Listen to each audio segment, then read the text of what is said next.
عجیب واقعہ ہے یہ کربلا کا میدان ہے، 72 لوگ ہیں، صرف 72 لوگ ہیں اس میدان میں، تپتی ہوئی ریت ہے۔ حضرت حسن اور حسین کے خاندان سے 16 لوگ ہیں، پورا خاندان مار دیا جاتا ہے حق کے لیے، پورا خاندان نیست و نابود کر دیا جاتا ہے، دھڑ الگ کر دیا جاتا ہے، گلے سے سر کو الگ کر دیا جاتا ہے۔ ایک 2 سال کا بچہ، حسین کے بچوں میں سے 2 سال کا بچہ ایک رہ جاتا ہے۔ حضرت حسین کو اپنے اس بچے کی یاد آتی ہے، وہ خود نڈھال ہوتے ہیں، زخمی ہوتے ہیں، خون سے لہو لہان ہوتے ہیں اس میدان میں، اور کہتے ہیں کہ ذرا میرے وہ 2 سالہ جو بچہ ہے اس سے مجھے ملاؤ کہ وہ ہے یا نہیں ہے۔ ایک خاتون ہوتی ہے، اس بچے کو لے کے آتی ہے، اس کے گود میں دیتی ہے، وہ حضرت حسین اس 2 سالہ بچے سے پیار کر رہے ہوتے ہیں، گود میں بیٹھا کے محبت کر رہے ہوتے ہیں، لاڈ و پیار سے اس کو چوم رہے ہوتے ہیں، خود نڈھال ہیں کہ ایک شامی ادھر سے تیز تیر کے ساتھ مارتا ہے اور اس بچے کی حلق پہ وہ تیر لگ جاتی ہے۔ میرے محترم بزرگوں دوستو، اس بچے کو بھی ان شامیوں نے، ان کوفیوں نے نہیں بخشا، اور خون اس طرح فوارے کے ساتھ چلنے لگا کہ حضرت حسین اس خون کو اپنے دونوں ہاتھ کو اس طرح لیا اور اللہ تبارک و تعالیٰ سے کہا، اے اللہ تو راضی ہے، تو راضی ہو جا، تو راضی ہو جا، حق کے لیے میں ان بچوں کو شہید کرا رہا ہوں، ورنہ نہیں تو میرے ذات پر کیا فرق پڑے گا اگر میں ان یزید اور اس حکومت اور اس جھوٹوں کے سامنے جھک جاؤں، مجھے کچھ فرق پڑنے والا نہیں ہے۔ مجھے تو جب میں دودھ پی رہا ہوتا تھا، اپنے ماں کے تھن کو نہیں چھوڑا تھا، اس وقت ہی حضور صلی اللہ علیہ وسلم نے جنت کی بشارت دے دی تھی کہ اے حسن اور حسین تم جنت میں نوجوانوں کے سردار ہوگے، تو کیا فرق پڑتا اگر وہ ان کا ساتھ دے دیے ہوتے، لیکن حق کے لیے وہ نہیں، اپنی گردن انہوں نے کٹوا دی۔ بزرگوں اور دوستوں، اب باری آتی ہے حضرت حسین کی، ان کے خاندان کے 15 لوگ مار دیے جاتے ہیں، اور ان کے علاوہ پورے اس میں 72 لوگ تھے اور ادھر 20,000 کی تعداد تھی، سب شہید کر دیے جاتے ہیں، حسین بچتے ہیں صرف، اور کچھ صحابہ کرام اور بولتے ہیں، ایک نام ہے زہیر، ان کو حضرت حسین بلاتے ہیں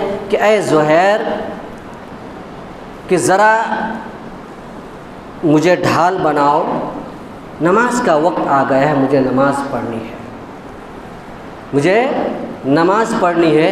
یعنی سارے لوگ شہید ہو گئے ہیں، نماز کا وقت آ گیا ہے، اس وقت بھی نماز کو نہیں چھوڑ رہے ہیں حضرت حسین۔ تو پتہ یہ چلا کہ نماز کی کبھی معافی نہیں ہے۔ میرے محترم بزرگوں دوستوں، یہ بتا دیا انہوں نے اس وقت نماز پڑھ کر 6 بر اعظموں کے تمام امت کو یہ بتا دیا، نماز کی معافی نہیں، نماز کی معافی نہیں، نماز کی معافی نہیں۔ نقش توحید کا ہم نے بیٹھا دیا، نقش توحید کا ہم نے تمہارے دل میں بیٹھا دیا، نقش توحید کا ہم نے تمہارے دل میں بیٹھا دیا، زیر خنجر ہم نے یہ پیغام سنا دیا، زیر خنجر ہم نے یہ پیغام سنا دیا۔ ہم نے تلواروں کی چھاؤں میں، ہم نے تلواروں کی جھنجھناہٹ میں، ہم نے تیروں کی سنسناہٹ میں، ہم نے نیزوں کی کھڑکھڑاہٹ میں یہ پکار کر کہا، اللہ اکبر، اللہ اکبر، اللہ اکبر۔ نماز نہیں چھوڑی، نماز نہیں چھوڑی۔ سجدے میں جا کر کیا کہا حضرت حسین نے؟ سبحان ربی الاعلیٰ، سبحان ربی الاعلیٰ۔ کربلا کی زمین کتنی رو رہی ہوگی، کربلا میں جتنے فرشتے اس وقت رہ رہے ہوں گے کتنے رو رہے ہوں گے۔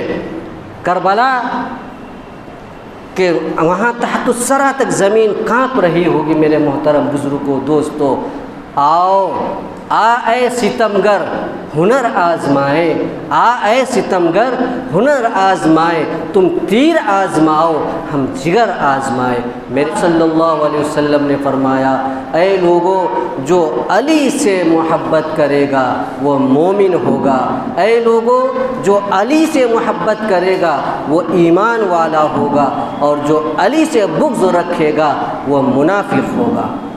اسی طرح حضرت حسن اور حسین کے تعلق سے بھی کہا تھا آپ صلی اللہ علیہ وسلم نے کہ جو حضرت حسن اور حسین سے محبت کرے گا وہ اللہ سے محبت کرنے والا ہوگا، جو حضرت حسن حسین سے محبت کرے گا وہ اللہ سے محبت کرنے والا ہوگا، اور جو حضرت حسن اور حسین سے نفرت کرے گا اللہ اس سے نفرت کرے گا۔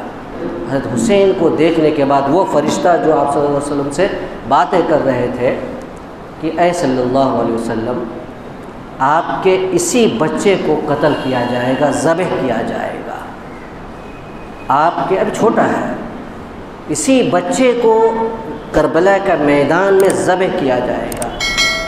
سوچئے ذرا، غور کیجئے کہ ان کے نواسے کے بارے میں کہا جا رہا ہے۔ آپ صلی اللہ علیہ وسلم نے انہیں پکڑا، اپنے سینے سے لگایا، جیسے ہم لوگ اپنی اولادوں سے محبت کرتے ہیں، دبوچا، رونے لگے وہ، زارو قطار رونے لگے وہ، اتنا زور زور سے، آنکھوں کی لڑیوں سے داڑھی بھیگ گئی تھی۔ میرے محترم بزرگوں، دوستوں، کیوں ذبح ہوئے آپ حضرت حسین رضی اللہ عنہ؟ اس پیغام کو ہمیں دیکھنا ہے، کیوں ذبح ہوئے؟ حق کے لیے ذبح ہوئے۔ جان جائے تو جائے، حق نہیں چھوڑنا ہے، چاہے جان جائے، چاہے کچھ دینا پڑے، کچھ چھوڑنا پڑے، چاہے حق کے راستے کے لیے قتل ہونا پڑے، لیکن حضرت حسین نے گوارا نہیں کیا جھوٹ کے سامنے جھکنے سے۔ جب حضرت حسن کی پیدائش ہوتی ہے تو آپ صلی اللہ علیہ وسلم نے حضرت علی سے پوچھا کہ ان کا نام کیا رکھا آپ نے؟ حضرت علی بہادر تھے، حضرت علی بہادر تھے، تو انہوں نے کہا حرب، بڑی ہا را اور بے، حرب کے معنی ہوتے جنگجو کے۔ حضرت علی جنگجو تھے، اور باپ نام اپنے بیٹے کا فطرت پہ رکھتا ہے، نیچر پہ دیکھتا ہے اپنے آپ کو کہ میں کیسا ہوں، تو حرب رکھا۔ آپ صلی اللہ علیہ وسلم نے کہا کہ نہیں، حسن رکھو۔ اسی طرح حسین کی پیدائش ہوتی ہے، پھر آپ صلی اللہ علیہ وسلم پوچھتے ہیں علی سے ان کا کیا نام رکھا؟ پھر علی نے فرمایا حرب، کہا نہیں، اس کا نام حسین رکھو۔ تو حسن اور حسین ایسے نام ہیں کہ اس وقت تک آدم علیہ السلام سے لے کر اس وقت تک کسی نے اس نام کو نہیں رکھا تھا۔ اللہ تبارک و تعالیٰ نے ان دونوں ناموں کو حضرت حسن اور حسین کے لیے رکھا تھا۔ میرے محترم بزرگوں، دوستوں، انہی باتوں پر میں اپنی بات کو ختم کرتا ہوں۔ وآخر دعوانا ان الحمدللہ رب العالمین۔ اور نیچے جو وہ سبسکرائب کا بٹن ہے نا، اس کو ہٹ کرو، کہانی ختم۔ دیکھو مت، جلدی سے کرو سبسکرائب۔